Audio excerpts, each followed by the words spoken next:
L'échographie gynécologique n'est pas une échographie de dépistage. Elle repose essentiellement sur des indications cliniques. Concernant le compte rendu, nous utiliserons les propositions du groupe de travail du SENGOF, ainsi que la description très précise du groupe IETA concernant les lésions de l'endomètre et les lésions intra-utérines. Techniquement parlant, l'échographie s'effectuera essentiellement par voie endovaginale, en phase proliférative précoce lorsque l'endomètre est hypoéchogène. Nous utiliserons surtout un plan sagittal, tout à fait perpendiculaire à l'endomètre. En premier, nous décrirons la mesure quantitative de l'épaisseur de l'endomètre en utilisant la totalité des deux feuillets de la muqueuse lorsque la cavité est virtuelle et en utilisant les deux feuillets sans inclure la collection intraliquidienne lorsqu'elle est présente. Ensuite, nous ferons une description qualitative de l'endomètre sur 5 points. Son échogénicité, l'interface endométriale, la fameuse zone de jonction, est-ce qu'il y a des synéchies et décrire la présence de fluide intracavitaire. Concernant l'échogénicité, on verra s'il y a bien 3 feuillets et on décrira l'endomètre comme étant hypoéchogène, comme en première phase du cycle, ou hyperéchogène, comme en phase lutéale. Elle peut également être isoéchogène lorsque l'endomètre ne se distingue que pratiquement peu de la région myométriale. On décrira dans un deuxième temps l'aspect de l'échogénicité. Elle peut être homogène avec des kystes qui sont irréguliers ou homogène avec des kystes irréguliers. Cette échogénicité peut être hétérogène, sans kyste ou avec la présence de kystes. L'interface endométriale peut être linéaire, lorsque l'endomètre est hypoéchogène, elle se voit parfaitement bien, non linéaire, irrégulière ou mal définie, lorsque l'endomètre est hyperéchogène. Cette interface peut également présenter un contour brillant.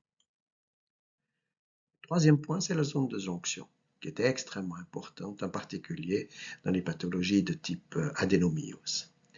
Cette zone de jonction peut être parfaitement régulière, comme on le voit ici. Elle peut être irrégulière, avec des spicules, c'est typique de l'adénomyose. Elle peut être interrompue par une lésion comme un fibrome ici, ou mal définie. Quatrième point, c'est la présence de synéchies, qui peuvent parfois être bien visibles en l'absence de produits de contraste, mais bien sûr beaucoup mieux mise en évidence par l'injection d'un produit. Et finalement, la présence de fluides intracavitaires, qui peuvent être anéchogènes, en verre dépoli ou hétérogènes.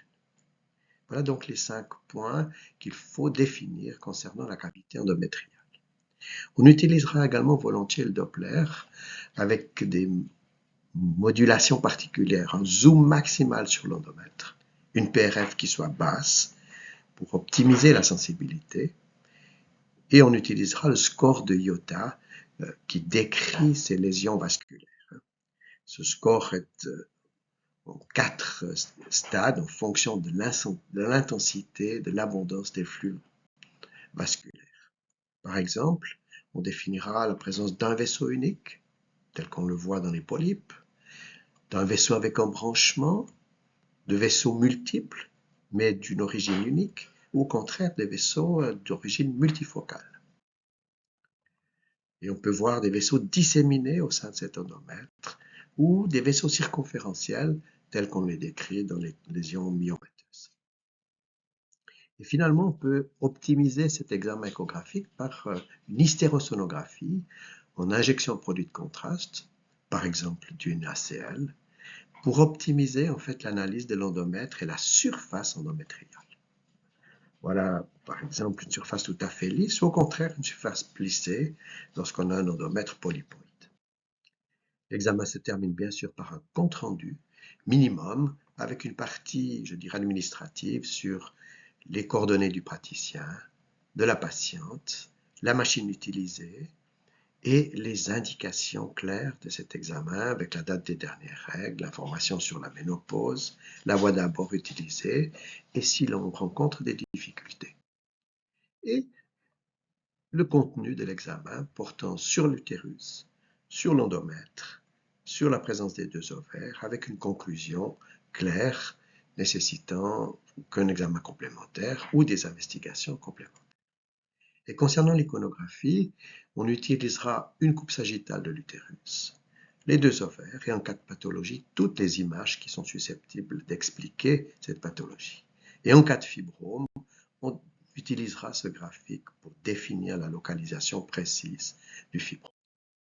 En conclusion, l'échographie gynécologique n'est pas une échographie de dépistage et elle repose sur une technique précise avec une description sémiologique qui repose sur des recommandations.